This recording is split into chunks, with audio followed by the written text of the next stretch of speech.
Good day and welcome back to another Dbz Dokkan metal video. In this video we're going to be taking a look at how you can complete the all types mission for the superclass or all superclass types mission for stage 6 of the Red Ribbon Red Zone, aka the Cell Max stage of the Red Ribbon edition of the Red Zone. So how are we building the team? Let's discuss just a little bit. But basically, the team is going to be built around the combination of Power Beyond Super Saiyan units and obviously building out from there. Some future Saga units floating in and around there. But generally speaking, we're going Power Beyond Super Saiyan. And then we also have Battle of Fate mixed in there with some Gohan. So how this works, and to cut a long story short, is basically you have to have one of each type. So you need to have one super physical, one super strength, one super int, one super AGL, and one super tag unit. And basically you have to beat the event with them. Now that's an interesting proposition anyway, because taking on Cell Max, he changes type every turn. So in theory you wanted them kind of multi-varied team anyway. So I think Cell Max is probably one of the easier fights to work around, although the constant type changing and you having multiple types does also mean that there's a very high chance you're probably going to encounter at least one type disadvantage unit every single turn, and you kind of want to counteract that. Now a good counteract for that, and a good counteract for a lot of the hard content, is guard. A lot of units you rely on guard for one turn, guard for 2 turns, or just guard in general. Guard over a certain threshold, and what guard does, for those who don't know, guard is a mechanic whereby it treats it like you have type advantage. So even if you're an int unit, you get hit by a physical attack, it treats it like you're a strength unit. So it's pretty big. There's also some other multiplications and calculations in there, but I don't really want to bore you with that right now. So that's kind of a core crux of the team and what we want to do. Okay, so with that out the way, let's discuss the team build, because I'm sure that's also very interesting. So in terms of the team build, from my side we have the AGL, Super Saiyan God Vegeta and Super Saiyan God Goku, obviously, who turn into Vegito. Very solid unit, great leader skill. It's allowing us to use all these units. We've got some Power Beyond Super Saiyan units there, etc., as I mentioned before. Unit that we're going to just keep in the second slot in their base form. Really just allow them to cook a little bit in their base form, just to build up some defense and some attack. But we will be transforming them fairly early. Cell Max, comparative to other red zones, doesn't have as high a threshold required as, say, Broly or Shenron or Metalcore Cooler, because of the fact that he changes type so much. So we can transform him a little bit earlier and obviously just bust out that really strong Vegito transformation and kind of facilitate the rest of our team.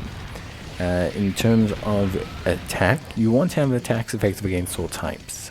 This is a pretty good counter for Cell. Also crits are also obviously very good. But attacks effective against all types is going to be a very good method to securing yourself some secure damage. So, as I started with, obviously we've got that Goku and Vegeta. We then also have the Trunks and Vegeta. We're going to be using them just as some stability on the one rotation. Basically having Trunks and Vegeta kind of operate as just a first slot tank, allowing us to obviously deal damage, whilst also just being very secure defensively. So they're going to do their thing on that rotation. We're then also going to have Gohans, Ultimate Gohans, floating around. Now Trunks and Vegeta, for those who don't know, they guard all attacks in the first slot, so they're exceptional in that regard. Very, very strong once they get built up. They're not the biggest offensive unit, but they do okay because of their built-in crits, but really they just defensively sound. They're becoming very, very quickly a unit that we can rely on to just soak up damage. We then also have AGL Gohan. So AGL Gohan, obviously there is a bit of a gimmick to him. We have that requirement for him to be above the health threshold so that he can have his guard, and you could see there that we didn't have that. So that does affect his defensive performance, but he's more than fine most times. And then we have the Ultimate Gohans floating, now Ultimate Gohan. Obviously from a unit perspective, very solid in terms of output, very good defensively. We're going to be using him to just do a solid job. One thing we also have is we have the AGL Gohan transformation, which we're going to set up now. And I'm actually going to use this opportunity to use the one and only item of this run. Yes, it's not an item run, invalid. We're going to use a Ghost Dasher. And the reason we're using Ghost Dasher is quite simple. I kind of just want to set up next turn and really have Gohan go to town. This is one of the few occasions where AGL Gohan really gets the opportunity to just be really solid. Now, we don't have a Goku to trigger his full passive, but really it's just going to be a really fun time and a really, really good time to use that Gohan. So Gohan's going to do his thing. We also have obviously Gogeta and Vegito, you know, after their EZAs, probably two of the highest value damage dealing units in the game, which I think is more than fine, at least for me. So I'm really, really, really happy with how they do. Obviously they're super duper solid when we're talking like just overall performance. Big time damage. Their evasion also really, really helps out.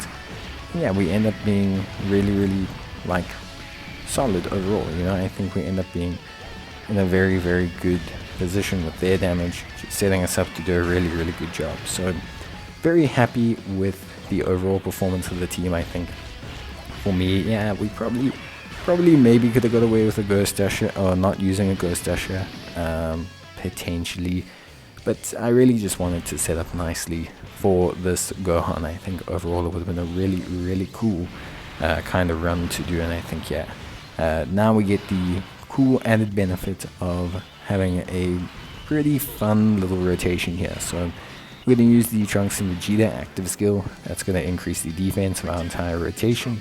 Remember, Strength Gogeta also has his evasion active, so he's not going to be able to get hit. Trunks and Vegeta won't take a lot of damage. And then we're going to transform Gohan. And Gohan's going to obviously get set up with his orbs, and he's going to do some big damage, and he sits pretty in that second slot without anyone attacking him. He'd be fine anyway. Maybe a super would cause us some concern, but we're not too concerned overall. So yeah, a pretty fun little run. I think this team was a lot of fun to use. Yeah, I wouldn't tweak too much to do a no item run. As you can see, we were basically going to get it done. I would maybe switch the Ultimate Gohan friend lead for another Goku and Vegeta, just because then we could transform one into Vegito. But even then, I don't know, don't think it's necessary, realistically speaking. Also possibly might switch out maybe. No, I think that's really it. There's not too much, honestly, that causes me concern. I think overall the team is great, and very minor adjustments would be needed to do a super stellar job. I think overall it's just a stellar job. The team functions really well, operates precisely as we'd want it to, and just in general it's a very fun team to use. So I had a great time, and yeah, you should try it out. Obviously, it's going to depend on your units, but yeah, the general secrets are attacks effective against all types. Guarding defense is also super duper solid in this scenario. So yeah, you should have a very solid foundation, at least when it comes to performance and things like that. And yeah, we're gonna get the privilege of finishing off Cell Max with the Vegito active skill. So a little bit of a bonus. We'll be able to see the ending screen, because it's gonna skip the animations to try and make these videos a bit shorter. But yeah, get the nice cool ending screen, and that is that. So hopefully you guys enjoyed the video. If you did, you can leave a like. But yeah, that's basically gonna be it for me. I hope you enjoyed the video, and I'll see you guys in the next one. If you need any help, of course, you can leave a comment. I always appreciate it. But yeah, that's basically gonna be it from me. See you guys next time, and let me know if you need any help. Bye.